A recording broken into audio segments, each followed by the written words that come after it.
The following talk was given at Mile High Church in Lakewood, Colorado. Please visit our website at milehighchurch.org. So you're probably wondering where I've been. Where has Raz been since about December 1st? I'll just give you a little update. December 1st is when I broke my femur.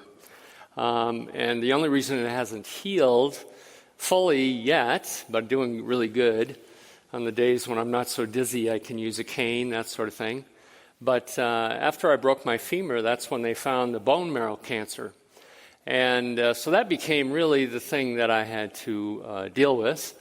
And Tina and I remember December 15th when we found out the news.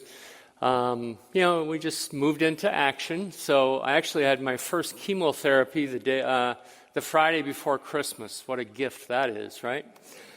But about 16 weeks of that, learned a lot of beautiful lessons, and the bone marrow ended up being, the break in the femur ended up being such a blessing because I had no symptoms or signs of cancer whatsoever until they saw the broken leg, and the cancer had eaten away a lot of the leg. That's why it broke. So, early on, I wasn't quite ready to share all that, not until about February, but how did he break his leg? What, were you skiing? No, I wish I had a sexy story about all that, but I was actually opening up the blinds in the dining room. Yeah, go figure, right? So right about in April, when I went to John of God, I stopped doing the chemo for about 2 months, but I had a possibility of doing a bone marrow transplant. Sounds interesting. How do they transplant bone marrow? Well, I didn't know either. And I was a little skeptical at first, but I realized that all of this came at a time when, I was born at the right time, let's say that, or found out about this at the right time, because I ended up doing the bone marrow transplant, and I was the donor. Now that sounds a little weird, I know, but they were able to take out some healthy stem cells. So what they did on my new birthday, I have a new birthday now, June 29th, they reinserted the healthy bone marrow cells, the stem cells, and so today I am 37 days old.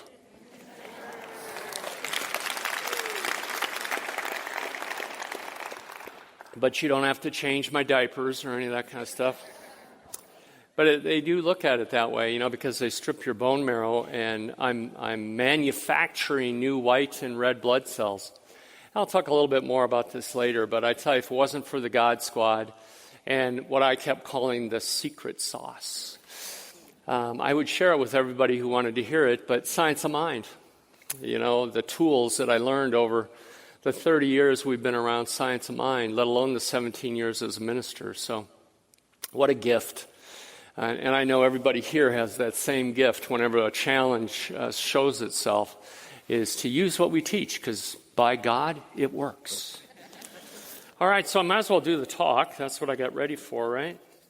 So the talk today is Journey to Joy. I look at every challenge I've ever had has been part of establishing that journey to joy. And the first thing I want to talk about is fear. Fear can be a debilitating emotion for any of us. Fear is what can get in the way of transforming a challenge into a possibility, transforming a barrier into a possibility. And I am so, all the work that I've done to learn about quantum physics and all these wonderful things, listening to Deepak Chopra and getting that life is always a series of possibilities. And I realized myself how much fear would hold me back. On this being Recovery Month, Recovery Sunday, I get to reflect back on all sorts of different things. And it was just about a week and a half ago, I celebrated 25 years of sobriety.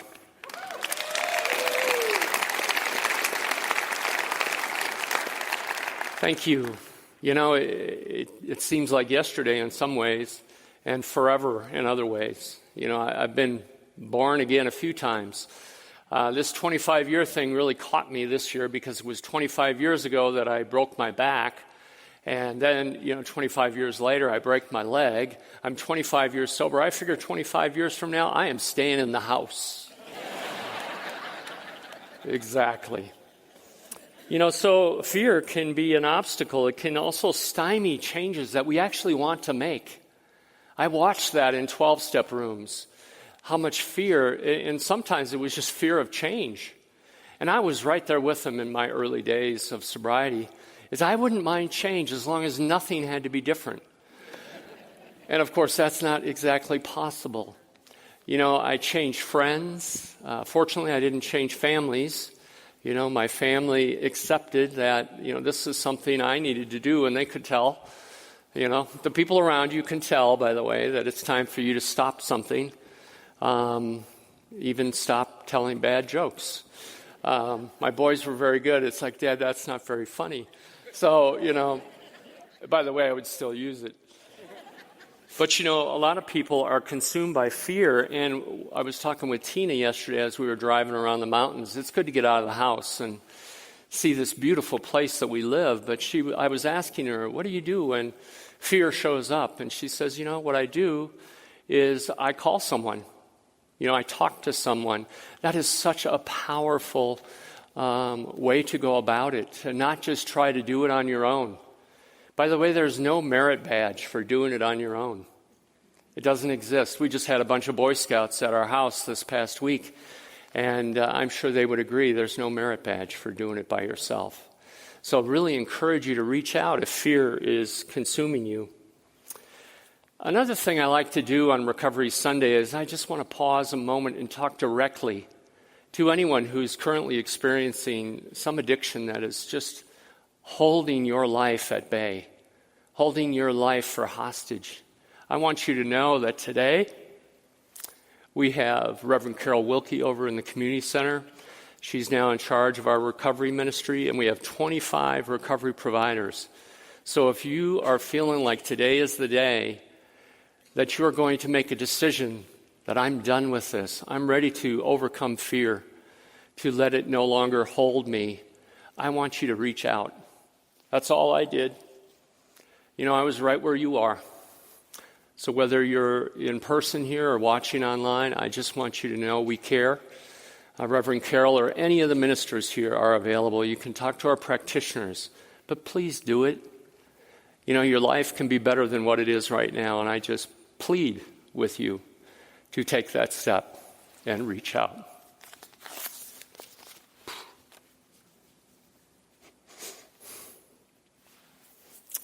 I never know when I'm going to be struck by emotion. But talking to all the different people I have over the years, what I realize is how important today is.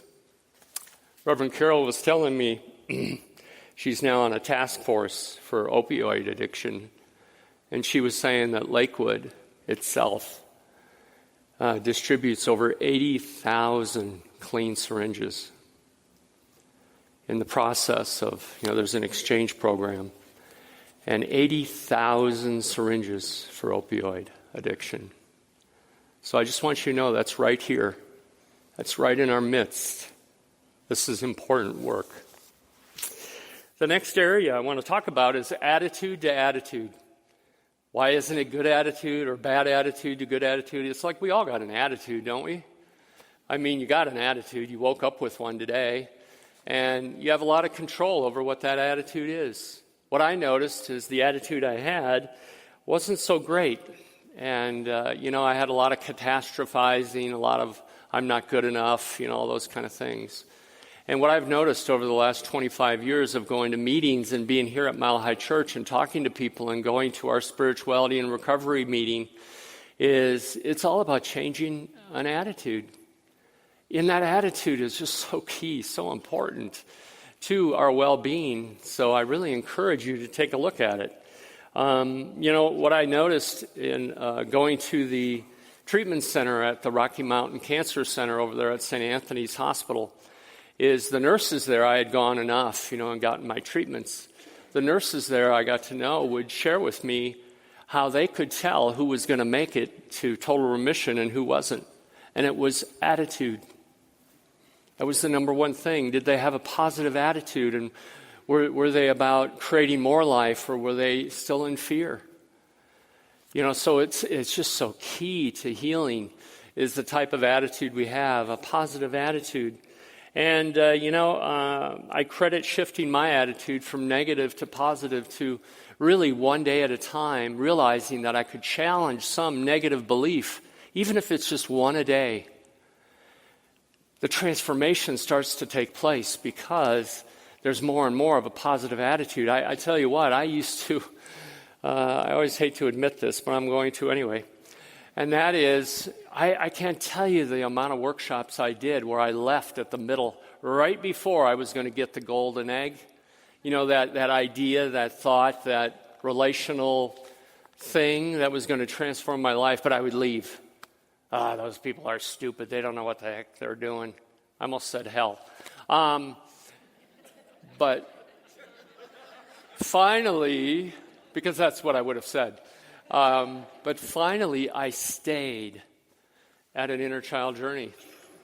And I stayed no matter what. I don't know what came over me, why I decided, but I tell you, it made the world a difference because I started to change my attitude.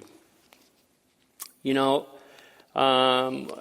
Tina and I first got the news on December 15th, I can tell our attitude was completely different than it might have been 20 years before that because I didn't feel fear. I just went, okay, what do we got to do? What's the next step? I can bring a lot of life to this situation. I can bring a lot of positive attitude to what's going on. For those of you that don't know, about 10 years ago, having bone marrow cancer was a 6-month death sentence. It's already been 9 months. And I tell you what, I was clearly diagnosed at the right time because not only had they come up with this bone marrow transplant procedure, it was only 6 years ago. It's like timing is everything sometimes, isn't it? I figure, the next 10 years they're going to have an app for that. They'll just say, scan this part of your body, it'll be like Spock, and all the people on Star Trek. But, it sounds silly, right? I don't think we're that far away. And I had no idea that I had picked one of the top 4 doctors in the country and one of the top 12 hospitals in the country. They were amazing. There was a time when I was in the hospital, it felt like a spa resort. I had somebody coming in and giving me foot massages. They had music therapy, story therapy, any kind of therapy you can think of. It was a great experience. So besides the amazing prayer support that I felt from the ministers and all of you, once I clued you in, all of that was so important, so key. But there was one thing that I did early on, probably December, January especially, is I listened to a CD that Dr. Joe Dispenza had created. It was called Morning Evening Meditations. What I loved about it, and I wanted to pass on to you, because it doesn't have to be an alcohol or drug addiction. It's just transforming your life in any way possible. And that is the morning meditation. He would suggest that you let go of anything that no longer serves you and create something that this day is going to stand for. Just pick one thing. And then in the evening, is forgive yourself for not getting to the one thing you said you'd focus on. And take a moment to create intentions for tomorrow. And always be creating your future, one thought at a time. And it was such a gift to be able to do that. I just loved the meditation. Tina and I would often listen to it together. It was so powerful. It was such a gift to have that at my disposal, along with, all the prayers. Thanks for the water, Rama. That's so good. The next area I wanted to talk about is something I saw as a possibility or a mantra. It's no way to maybe to absolutely. Some of you were dragged to or invited to come to Mile High Church, and it's possible your first comment was, no way, I am not going to a church. Oh yeah, but the music is great and the ministers are funny and they have a really good message. And you said, okay, maybe I'll go. And then they finally got you here and you went, you know what? The jokes weren't too bad. The music was great. And wow, the message just hit my heart. And I sat in the back and I cried. And then it was the next time they asked, it was absolutely, I'm going. This works in recovery too. There's no way am I going to a 12-step meeting. I don't want to admit that I'm an alcoholic because that'll create the rest of my life. Well, believe it or not, admitting you're an alcoholic is the ticket. That's what opens the door to be able to work on that which is controlling you instead of ignoring it. Even Dr. Ernest Holmes never wanted us to ignore the condition. Just don't give it any more power. That's where the power is in realizing that I can transform, I can change. And I love what Bruce Lipton said. He said, we are reality makers, but we can only make what we believe. So what do you believe? What's your attitude? What do you tell yourself every morning? The other is from a teacher that I once went to see. Her name is Gangaji. She said, transformation happens in an instant, but the preparation can take a lifetime. I thought for some people, it's not a whole lifetime. I'm always impressed by those who declare that they're a drug addict or an alcoholic in their teens. That's when I started, was in my teens. And they're already, 20 years ahead of me. I think that's just so great. The willingness to admit I've got an issue. I need to get some additional help. I need to reach out and see what you can share with me that will transform my life. So, the no way to maybe to absolutely is you can often hear or see in a person the no way. I worked with this guy by the name of Bill. And every morning I would go into the office as an architect and I'd say, so how's it going today, Bill? Well, life is a crap sandwich and every day you get up and take another bite. And of course he didn't use crap. And I went, Bill, you need a new attitude. And fortunately, the good news is Bill finally found a 12-step meeting for himself, and I'm pretty sure he doesn't say the same thing anymore. But, that's a no-way attitude, isn't it? Yeah, it just sits right there. But he did get a better attitude, and what a great thing. This process of going to 12-step meetings, I know there can be a lot of fear around that. Will somebody see me? What will they think of me? All those kind of things. But here's what I would share with you, is if you are having issues with addictions, 12-step meetings are the place to go.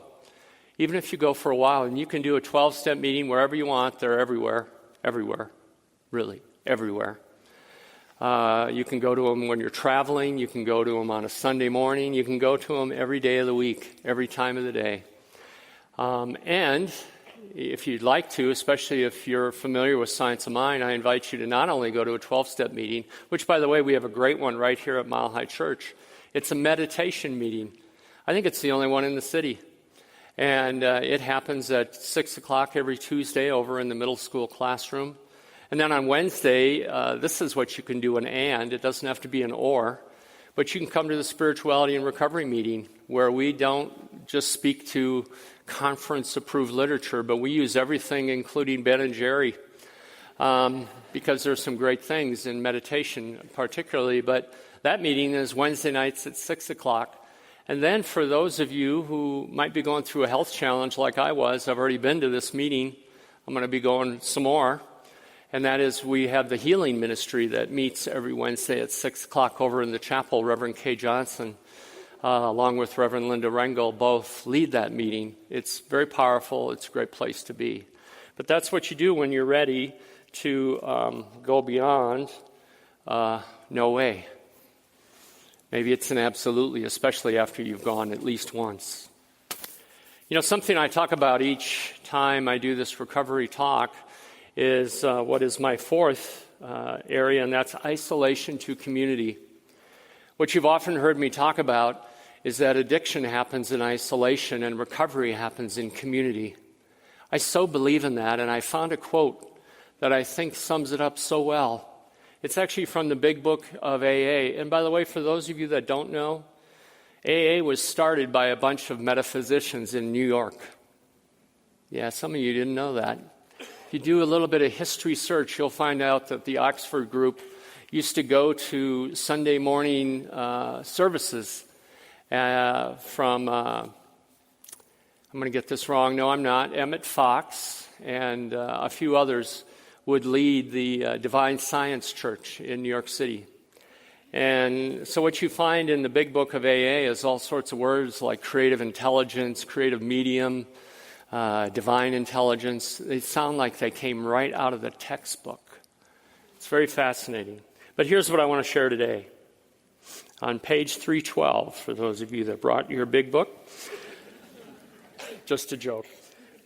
The last 15 years of my life have been rich and meaningful. I have had my share of problems, heartaches, and disappointments because that is life. But also I have known a great deal of joy and peace that is the handmaiden of an inner freedom. I have a wealth of friends and an unusual quality of fellowship. For to these people I am truly related. Community. First through mutual pain and despair, and later through mutual objectives and newfound faith and hope. There is no more aloneness. Now there is a sense of belonging, of being wanted and needed and loved. Instead of a bottle and a hangover, we have been given the keys to the kingdom.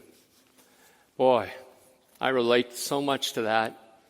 There were so many Saturdays I didn't get up before 10 or 11. And when I did, it was pretty fuzzy until I could have that first drink again.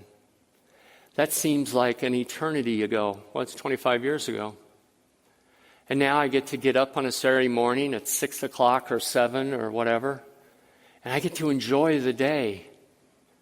It's so fun to be able to enjoy the day before it's really gone too far or already so far. You know, it's a powerful time for possibilities. It's right there. And all it takes is a step into it. I'm not going to take any more steps than that, just so you know. But I do want you to know that all is not lost, that now is the time.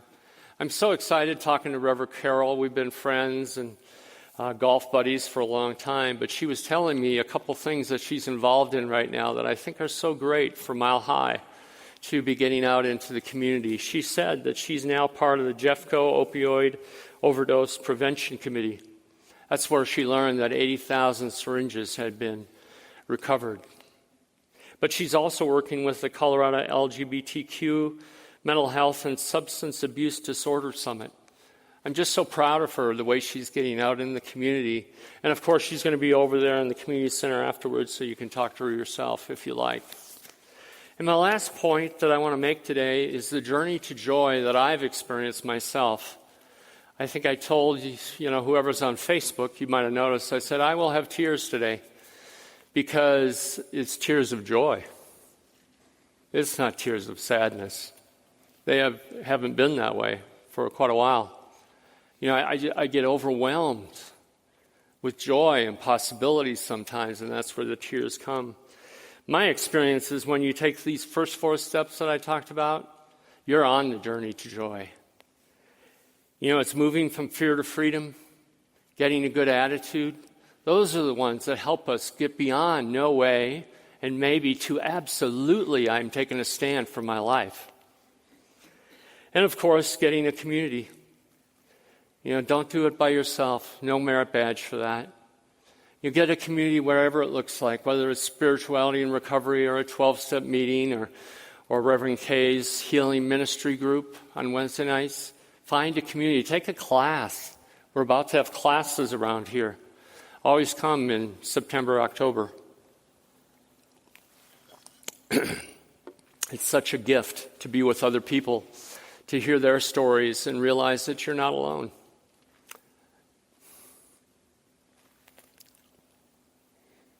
Like I said, I never know exactly where it's going to come from, but never alone. You know, the not enough stuff dissolves. I know I'm enough. I knew I'd have to rely on my notes more today because I'm still regaining some of the short-term memory.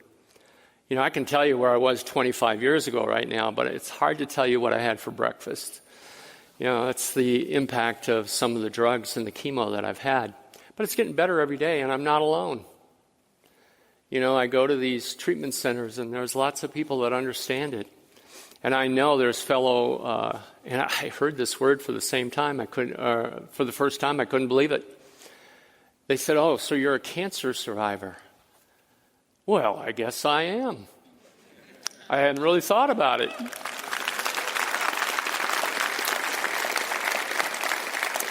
And I'm kind of, I'm kind of doing that Wayne Dyer look right now, but when the goatee is growing, I'm going to keep it. But I'm not going to keep this, unless it comes back blonde and curly.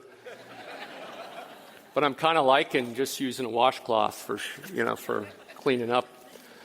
That's not a bad thing. So, a journey to joy, I think, begins with baby steps. It's every day. Challenging those thoughts that hold us back. It's don't believe everything you think, is the way I look at it. We don't always think the best of ourselves. If we treated other people the way we treat ourselves, we wouldn't have many friends, would we? So I really invite you to challenge any thought that isn't supportive of you. And whatever you're facing in your life, I invite you to create your new life. Be that born-again baby within you when you make that decision to create the life you've always desired, one thought at a time. And remember, we are not our challenges. I saw a quote recently that, cancer is just another chapter in the story of your life. You are not cancer. You are not the addiction. You're far more than that. That's how I feel. So just know that you too can have a great life. And it can begin right in this very moment. Namaste. Thank you for listening to the Mile High Church podcast. This podcast is made possible by the generous contributions from listeners like you. If you'd like to make a donation, text 720-230-1404 or visit us at milehighchurch.org. Peace out, friends.